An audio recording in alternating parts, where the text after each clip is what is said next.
Hi everyone, welcome back. Who knew I would be doing another medication vlog? But here I am, and I'm here with Asterix. Asterix?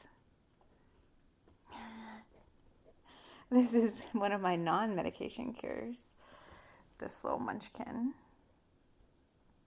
So I thought this medication thing was over. It's not. It's not fun. So I went to my psychiatrist yesterday and I try to go every 6 months. Sorry if this is wobbly. It's been a week. It's been a minute. So I went to see my psychiatrist. Love this guy. He's great. And he was asking me just as the regular biannual visit, biannual, twice a year. It's twice a year. Anyway, and we were talking about the challenges that I was having, and I said my anxiety feels fine, but I'm struggling to sleep. So we talked about it more. We realized that, well, we didn't realize what I had as I reflected about this and realized that I couldn't pinpoint a reason for my insomnia. So generally my insomnia happens when I'm not eating right and I'm not exercising right, but I've been doing pretty well by those, especially in the exercise, or when my work stress is high, or when we've done a lot of travel. None of those things are true right now. So it's been a bit confusing to say, why am I just not able to go to sleep? Generally, the problem will be I'll wake up in the middle of the night and won't be able to sleep. Now I'm back to that point where I can't get to sleep. And it's not even that I'm anxious necessarily, I just can't shut my brain off. So I've been trying to do all the other stuff, all the good sleep practices, nothing. It's just not working. I should do a video about insomnia.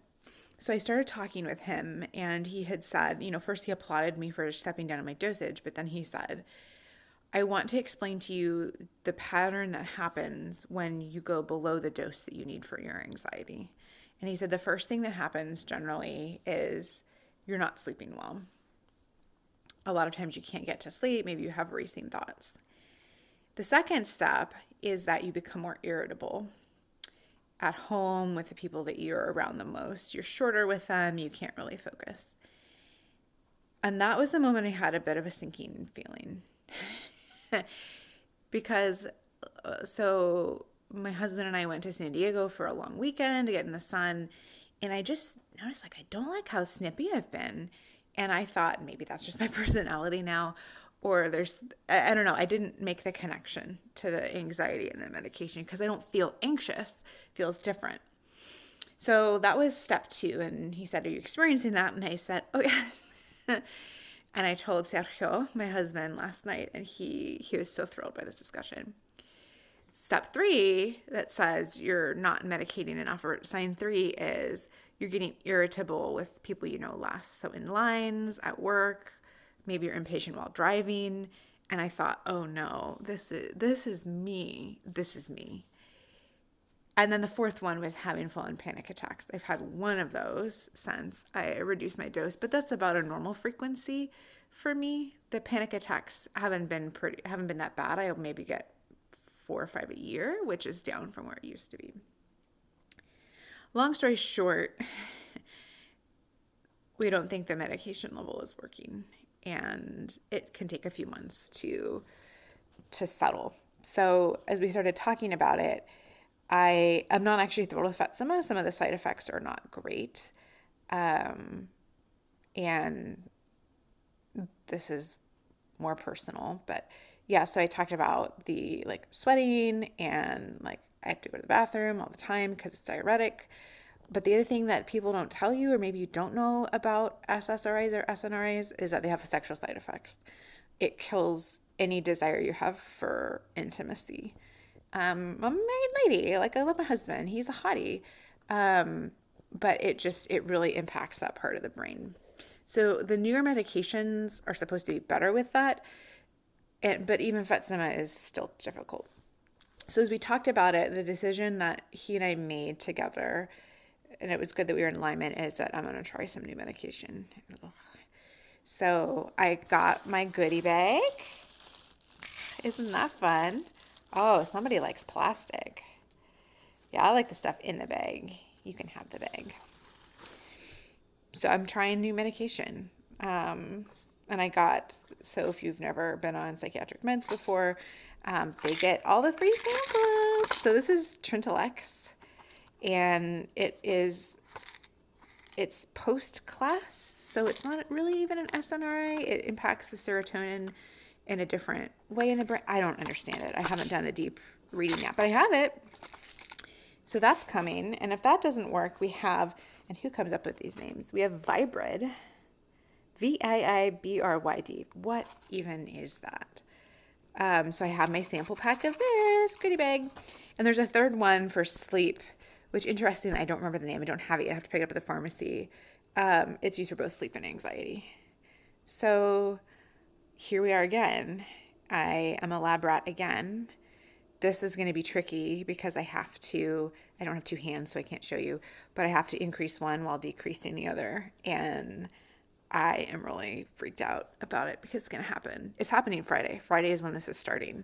Friday, I start Trintellix. I start a low dose of that. And as that starts to build in the system enough to see that I can tolerate it, then the other one comes down. And it freaks me out because my body reacts to these things super strongly. It's possible that I'll have a reaction like some of these where you're just kind of in a catatonic stupor, or the brain zaps come back, or it feels like you're microwaving your head. But I don't know. How do you find something that makes you feel like yourself when you're changing your brain chemistry? How do you even know what yourself is anymore without medication? I don't know. Maybe those of you who take psychiatric meds understand what I'm talking about.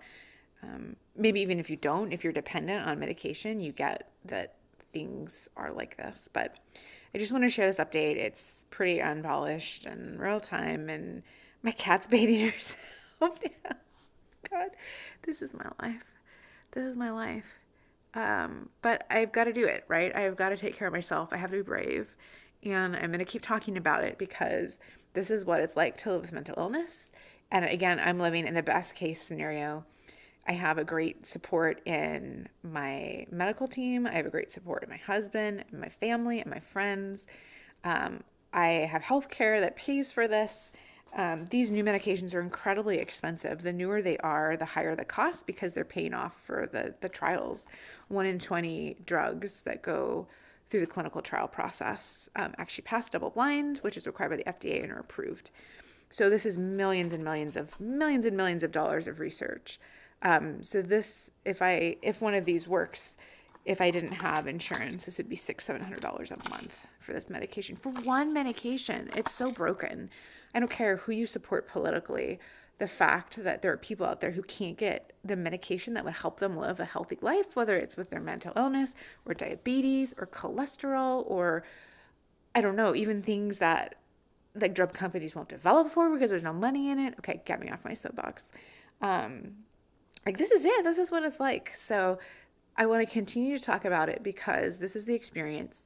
You or someone you know is going through this. If you live in the US, 1 in 4 Americans will experience mental illness in their lifetime. So this could be you. And this is me. So I'm going to share an update when I'm a couple days in. It might be ugly, but I've decided I'm doing it. I'm going to do it. Just going to say all the things. My other anxiety update is that, as you might know, or maybe you don't know, I've been writing internal blogs or posts at the company where I work. And another person at the company are launching a new kind of discussion forum. It's not just for anxiety, it's for mental illness and neurodiversity. And this person reached out to me, and we decided that we were going to band together and invite other people to submit their essays, their points of view, and share it. So I'm really excited about that. So I'm doing this little window into me, into the outside world.